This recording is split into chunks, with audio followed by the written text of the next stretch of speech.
Hello, my name is Stephanie Villagomez. I am a first year student at Sam Houston State University, and my topic is about detective magazines and rape myth acceptance. Before the presentation does begin, there will be mention of rape, domestic violence, and there will be some lewd images. 2 summers ago, I gained an interest in criminal profiling, and as I was looking for books, I stumbled across Dark Dreams. Dark Dreams was written by Stephen G. Mycod and Roy Hazelwood. Roy Hazelwood was a criminal profile for the FBI and was the leading expert on sex offenders, sex related, and sex motivated crimes. In the book, they mention how these types of criminals were found to have collections of detective magazines. Why would they have these collections and what are detective magazines? Since they were first published in the 1920s, detective magazines have portrayed and depicted various forms of sexually violent acts towards women and provided their readers with accounts of true crimes from various police investigations. Many of the cases that were described in these magazines, however, were the stories of women that had been raped and had other crimes acted against them. These stories were then accompanied by sexually aggressive, often explicit, and degrading images of women in violent situations. One of the tropes that they used a lot was that of the damsel in distress, as you can see from these two images here. These people or these criminals would have these kinds of collections because they found inspiration from these magazines, and what they were inspired to do, they did do on their own victims. The popularity in these magazines was in the 1960s and had a steadily declined since. And this is just a comparison between a magazine from the 1980s and one from this year. A concern that many people have in regards to sexually charged and violent media is often related to the popularity and rise of video games over the past few years. But there's also movies and TV shows. These are known as moving pictures. There's not a lot of research that has been conducted on still images, such as that of magazines. Some research that I did find was that of Donald Damari, who is a psychology professor in the University of Winnipeg. Donald Damari and his team of researchers questioned 222 males and asked them 105 questions about their habits regarding the viewing of pornography and the thoughts that might come along with such viewing and exposure. They were trying to assess if there was a correlation between pornography intake and aggressive thoughts or behavior. Out of the 22 study subjects, 17 failed to complete the study.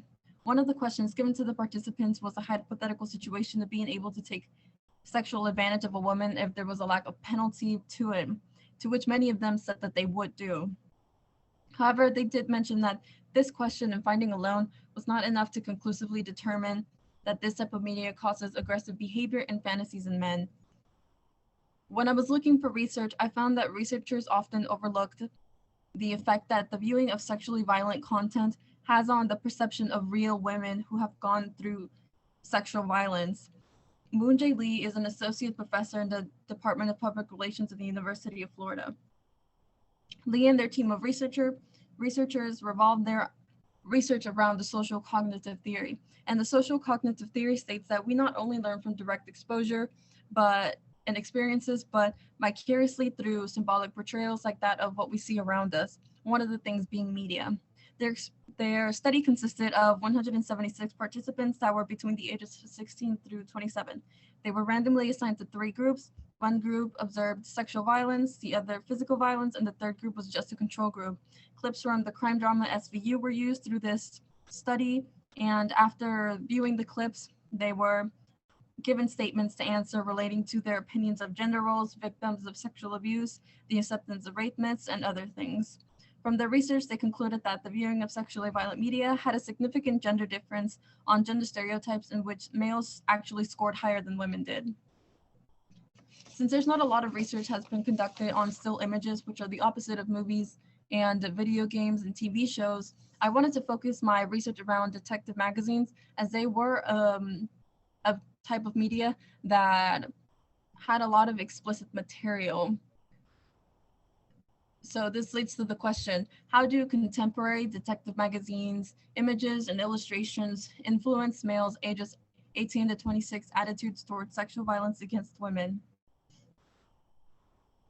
Because this is a quantitative study, I used snowball sampling to gather participants. 31 participants were gathered in total, and the average age of the participants was 18. Using True Crime Library, all of the latest issues were given a number of 1 through 40. Using Google's random number generator, the boundary was set between 1 and 40. 8 covers were obtained this way.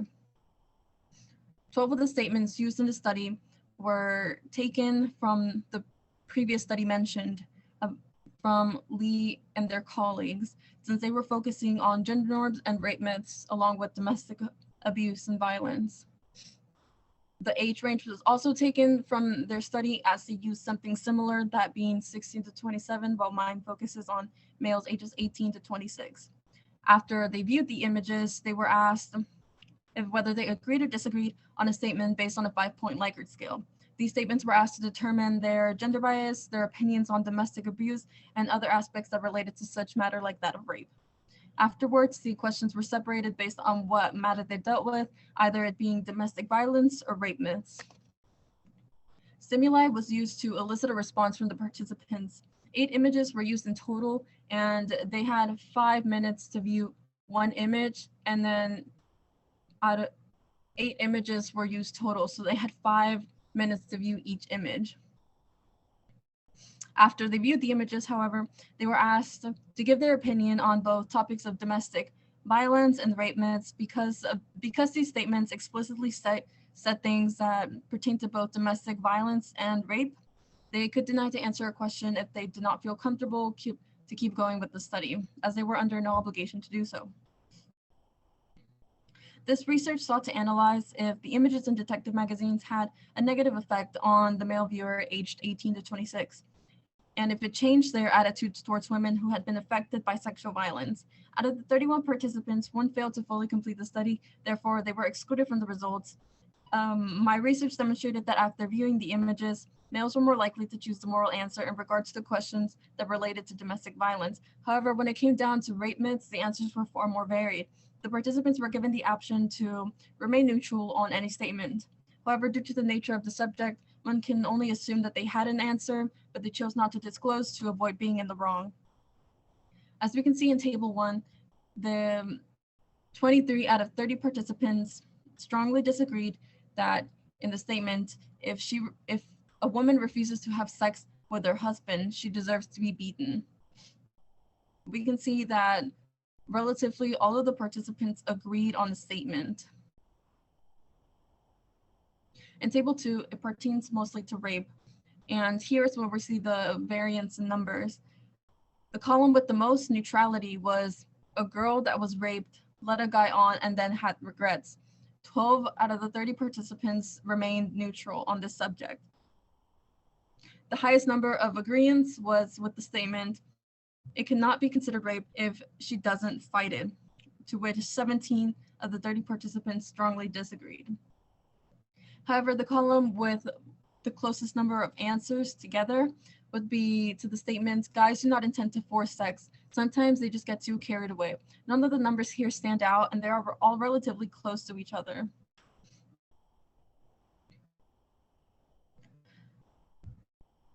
The purpose of the study was to analyze the effect of, after viewing the images in detective magazines, on the perspective of males ages 18 to 26 in regards to women and sexual violence. It was predicted that the participants would have been negatively affected by the images, causing them to be more accepting of both domestic violence and rape myths. The participants were given sets of statements that had questions relating to domestic violence and rape myths. They were then asked to answer if they agreed or disagreed on the statement based on a 5-point Likert scale. I found that the participants were more likely to choose the morally correct answer in regards to domestic violence, but had a variance in regards to rape myths. Similar findings can be found in a study conducted by Daniel G. Saunders, and Daniel G. Saunders is a social work professor at the University of Michigan. Their study related to wife beating, in which they asked 645 college students to answer statements regarding their opinion on domestic violence and rape myths, and found that male participants were less likely to be supportive of domestic violence between partners, but be less sympathetic towards victims of sexual abuse. They believed in the causation of rape and tend to hold the victims more responsible for what happened to them and believe that they were to some degree responsible that they got raped. This can be greatly seen in my own research when participants were asked if it is safe to assume a girl wants to have sex if she initiates kissing, as 22 of the 30 participants agreed that she in this scenario was somewhat at fault. As mentioned before, the social cognitive theory states that we learn vicariously through social media, through media. And the media is constantly pushing out imagery of sexualized female bodies. My sample size was only that of 30 people, which is a relatively small sample size. Not enough time could have been put in this research as I would have liked it to have been put. And I also failed to acknowledge what my participants already thought of beforehand when they came into the study. So a pretest should be done to understand what they already know. I also felt that as a woman, they did not feel comfortable answering questions from me and felt the need to sometimes hide and set neutrality. A pretest should be conducted to understand what it is that the participants think beforehand, before doing and conducting the study, to fully be able to see the effect and changes of the images once they're shown. The process of showing the images should be repeated to the participants at least for a week. And after each viewing of the images, a post-test should be conducted to see whether their opinions have changed at all from when they first began. And as previously stated, because I am a woman that was asking these questions given these statements to men, I felt that they did not feel comfortable enough to tell me what they really thought or wanted to say. So if this process is to be recreated, man should be the one asking the questions. I found that overall males ages 18 to 26 were more likely to believe and agree with rape myths after images that relate to sexual assault were shown to them. While the intention of detective magazines is to inform about true crime related subjects, these images still have strong depictions of sexual assault and violence in them that could be potentially damaging. If the images and the words contained in this medium that is not as popular as today can have such a negative impact on a population, then media forms that are popular today can be having even greater contributions to the acceptance of rape myths in populations such as males. However, more research still needs to be conducted on this subject.